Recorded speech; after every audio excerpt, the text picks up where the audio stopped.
What you see behind me is the Chennai International Airport. There are aircrafts parked over there. All of them are jet aircrafts, and we also see lifts off from this place. And we are here at an institute called as Global School of Aviation. And the purpose here is that due to the unfortunate crash of AI 170, there are a lot of questions that is being asked by the common people, and we have one eligible personality, Wing Commander Ravi, with us, who has flown multiple aircrafts, including military aircrafts, and here he has obliged to give certain answers to the countless number of questions we have with this unfortunate incident. Thank you so much for speaking to us, sir.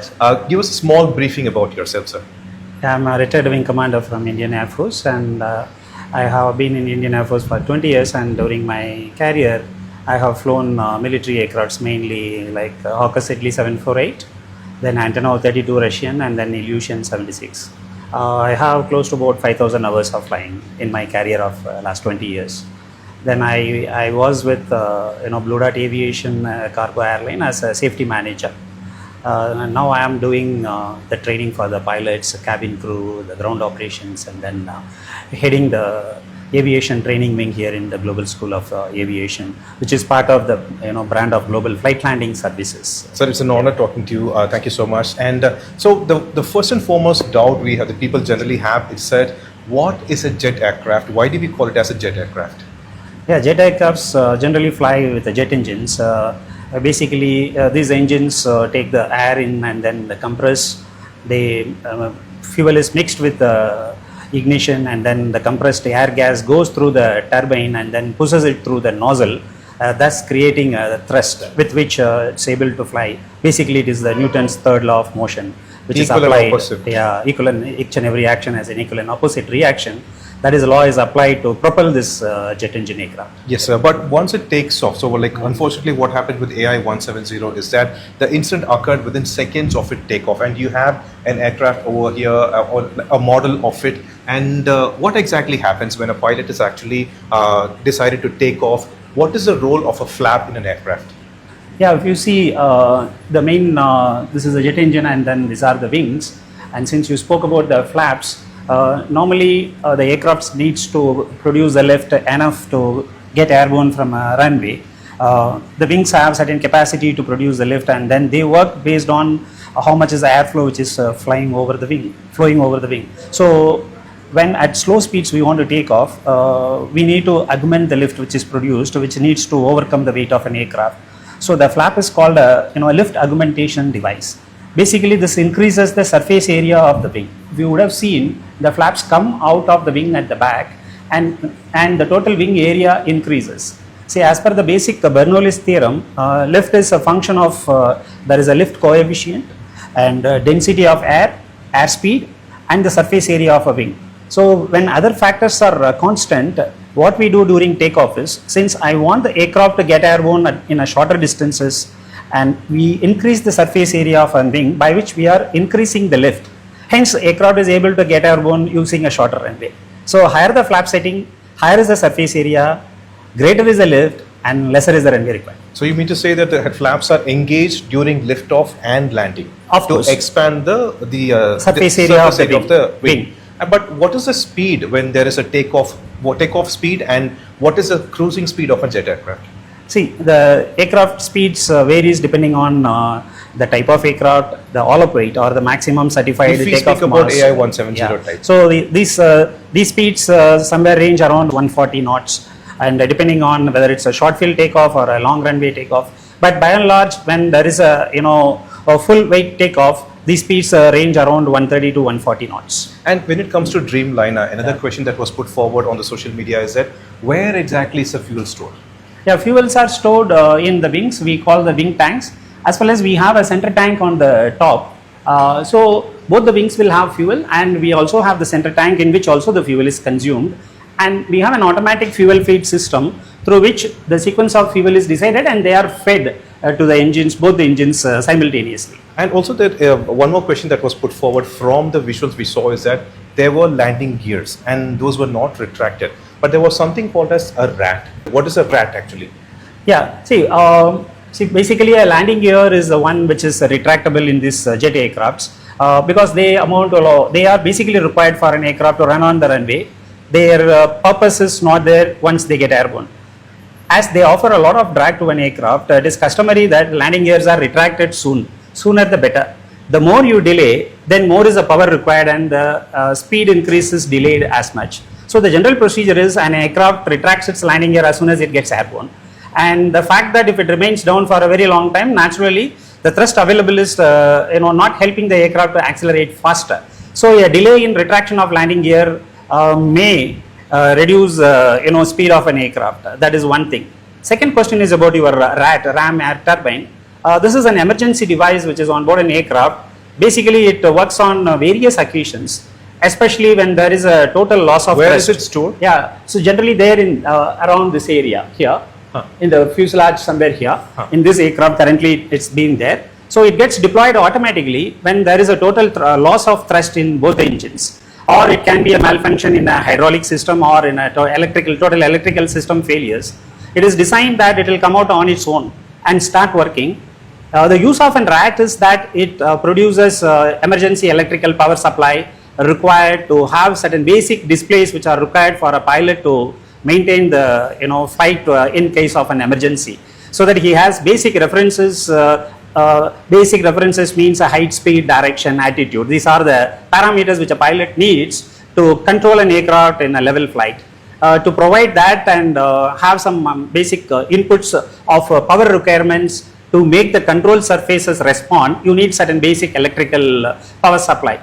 So it provides that. Also, another thing which we saw through the pictures is that the tail section was completely intact, and many questions were asked because there is also, these are all public's questions actually, and one of the important thing they were saying is that anybody who's at the back end of an aircraft has greater chance of survivability. Is that so?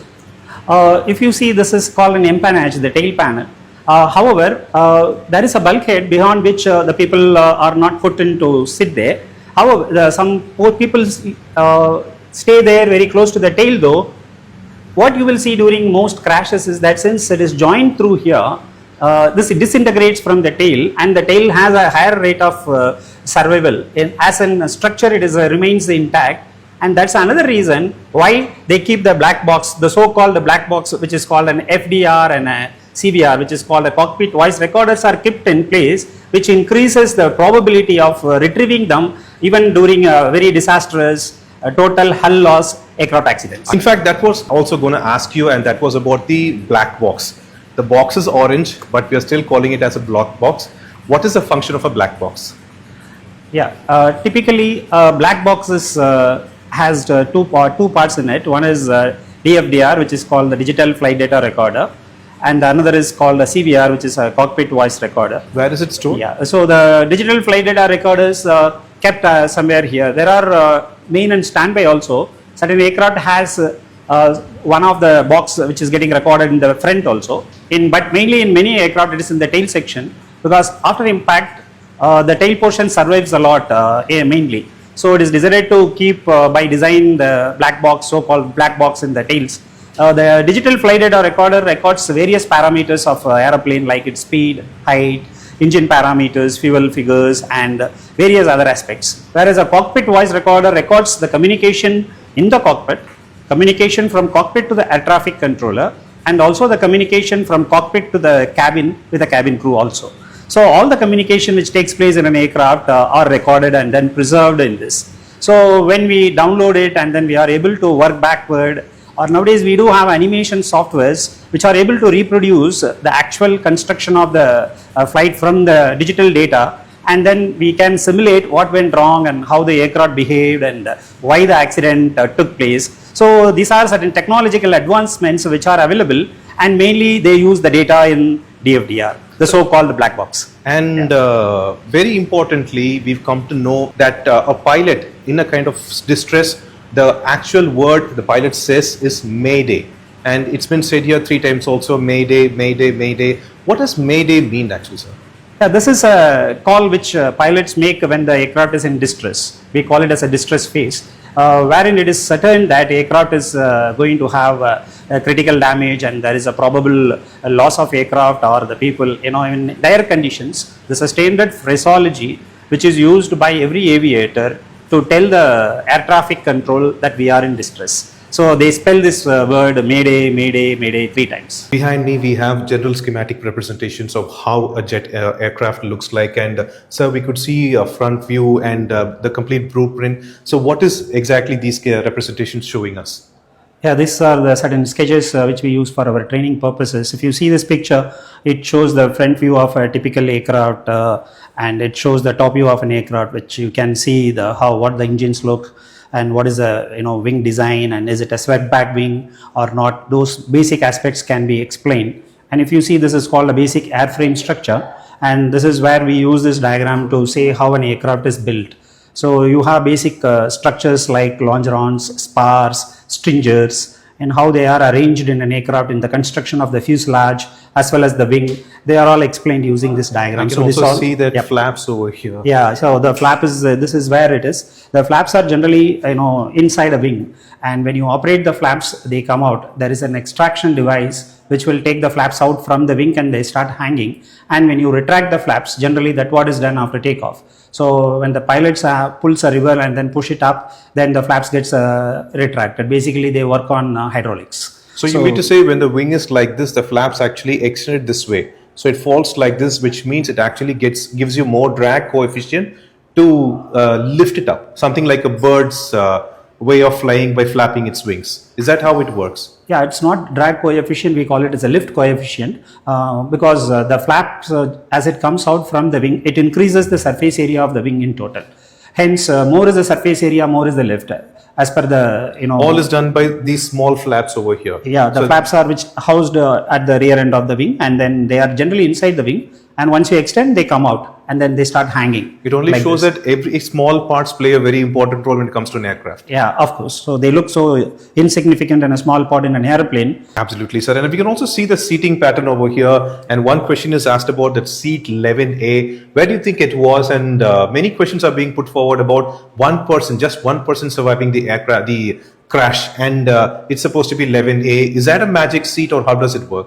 Yeah, it doesn't work that way. Maybe he is, with God's grace, he had a luck to survive. The survival rate is not predicted for any seats. However, luckily this is somewhere around this side in this aircraft. He would have been, maybe this is not the same aircraft which we are referring to. However, that seat is very close to the emergency escape hatch and he was lucky that that portion remained intact after landing and he could get out even with minor injuries. So it's we cannot say that everyone who sits in 11A is going to survive. Maybe he was fortunate.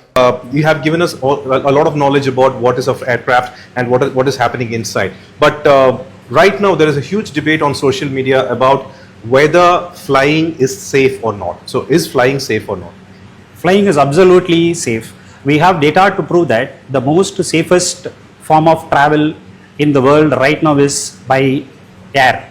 So the accidents actually bring out attention too fast, and since it is catastrophic and attracts a lot of media, we come to know about the accidents.